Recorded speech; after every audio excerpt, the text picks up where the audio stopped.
கடலூர் மாவட்டம் புவனகிரி அருகே பின்பக்க டயர் வெடித்து டூரிஸ்ட் வேன் கவிழ்ந்ததில் வேளாங்கண்ணிக்கு ஆன்மீக சுற்றுலா சென்ற 10 பேர் காயமடைந்தனர்.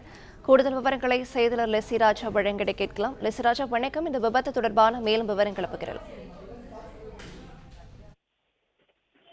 நாளை வேளாங்கண்ணியில் புனித வெள்ளி வழிபாடு நடைபெற இருப்பதை முன்னிட்டு விருதாச்சலம் அருகே கம்மாபுரத்திலிருந்து சுமார் 20 பேர் கொண்ட குழுவினர் வேனில் பயணம் மேற்கொண்டனர். இந்த நிலையில வேன் வண்டுராயன்பட்டு பகுதியில் பூகுடையூர் அருகே வந்தபோது எதிர்பாராத விதமாக வேன் பின் டயர் வெடித்தது.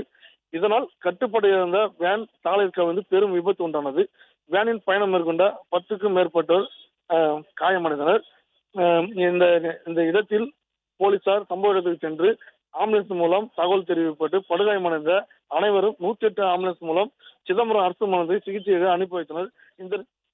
இந்த நிலையில் விபத்து குறித்து புவனகிரி போலீசார் விசாரணை நடத்தி வருகின்றனர். மேலும் இந்த விபத்தால் விருதாச்சலம் சிதம்பரம் சாலையில் ஏற்பட்ட போக்குவரத்து பாதிப்பை போலீசார் சரி செய்து வருகின்றனர். விவரங்களை வழங்கியமைக்கு நன்றி லெசிராஜ். பிளே ஸ்டோர் மற்றும் ஆப் ஸ்டோரில் இருந்து பாலிமர் செயலியை QR கோடு மூலம் பதிவிறக்கம் செய்யுங்கள். செய்திகளை உடனுக்குடன் பெறுங்கள்.